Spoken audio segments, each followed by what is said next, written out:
Hey now! What is up, everybody? My name is Mike Brown, aka Review King MB, and this is my 12 Days of Christmas. So I decided to watch for the very first time A Christmas Story. Yes, I'm that guy who has not seen A Christmas Story until right now. This was a 1983 film that was directed by Bob Clark. And look, I know A Christmas Story is one of those old Christmas classics that I would always hear about growing up.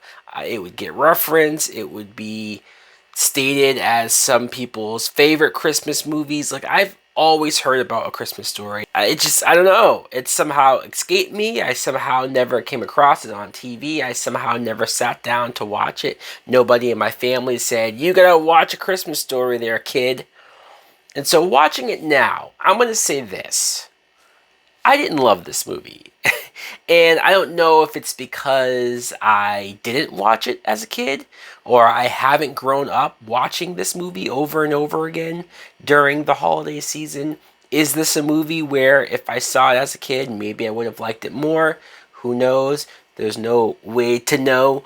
All I can say is that watching it now, I did find it somewhat charming. I do see the appeal, especially if you're a kid and you watch this. I can see why people enjoy it. I just didn't get a whole lot out of it.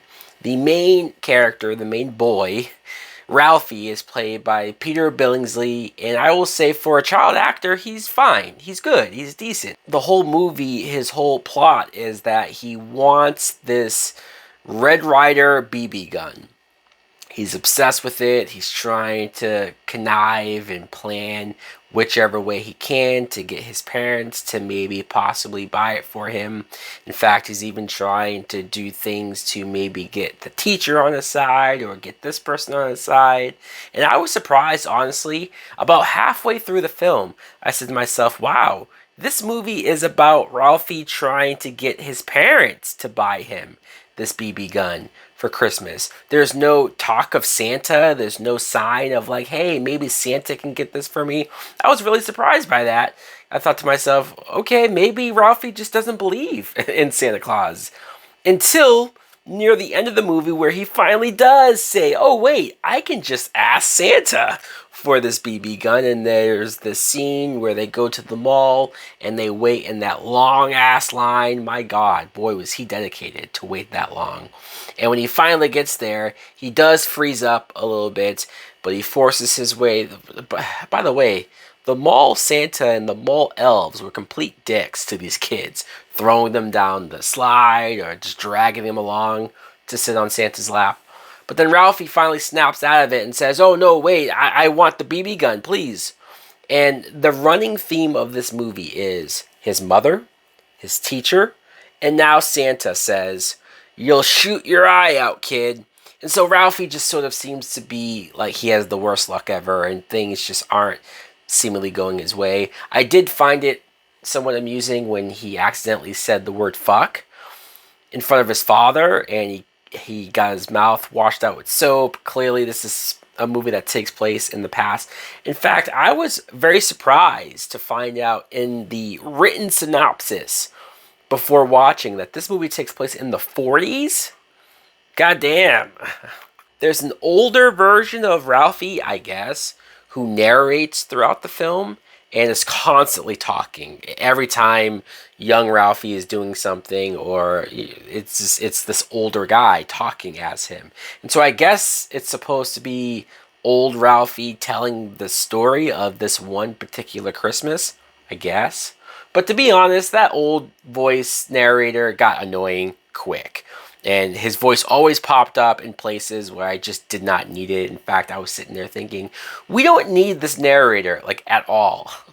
Or if you're going to have a narrator, just have the little kid do the narration. At least that might be funnier to have a little boy say some of the things that the narrator is saying. Also, his younger brother, Randy, is annoying as hell. Especially at the beginning where he was just whining and complaining and moaning. Granted, I know his mother wrapped him up in that jacket and outfit and scarf, and he could barely move his arms and whatnot. But every time they tried to eat dinner and he refused to eat dinner, or he was complaining about the meatloaf, or just complaining and whining and blah blah blah. And then the moment when his mother got him to eat it by pretending to be a pig, and he was oink oinking at the table, and I just was like, oh my god, can we get rid of this brother? Can Ralphie just be an only child, please? There was that scene where Flick, was that the other kid's name? Where he was like dared to lick the pole outside of the school. So of course when he does so, his tongue got stuck to the pole. And that was somewhat amusing because me being a child of the 90s, I grew up on Dumb and Dumber. And there is that scene in Dumb and Dumber where Harry licks the pole and gets his tongue stuck to the pole, and it's so goofy and so over the top, and clearly they were inspired by this. So to go back and see the original scene that scene was based off of, I'm like, oh, okay, that's interesting. It's kind of messed up that his friends left him there. Of course, the bully, it would not be a kid's movie if there wasn't a bully around. The bully's name is Scott Farkus. And I recognized the actor, the redhead kid who played the bully. And at first I just was like, okay, he's just here to chase them off or to beat them up or do the typical usual stuff. But the one scene where Ralphie got angry and got pissed and kind of hulked out and jumped on Farkus and beat the holy hell out of him, I was glad. I was like, hell yeah, Ralphie, beat that kid's ass. I was shocked he gave him a bloody nose. I'm like, god damn, dude. Okay, don't kill the kid, but still, the kid did deserve it. I'm not going to lie. Also, the whole bit of the father winning that lady leg lamp, I didn't really get it. I mean, I guess it's just supposed to be like, oh, look at this scantily kind of taboo lamp.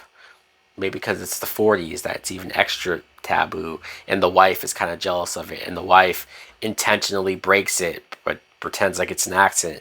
I don't know, it just I feel like they kept going back to that damn lamp, and I just didn't really get it.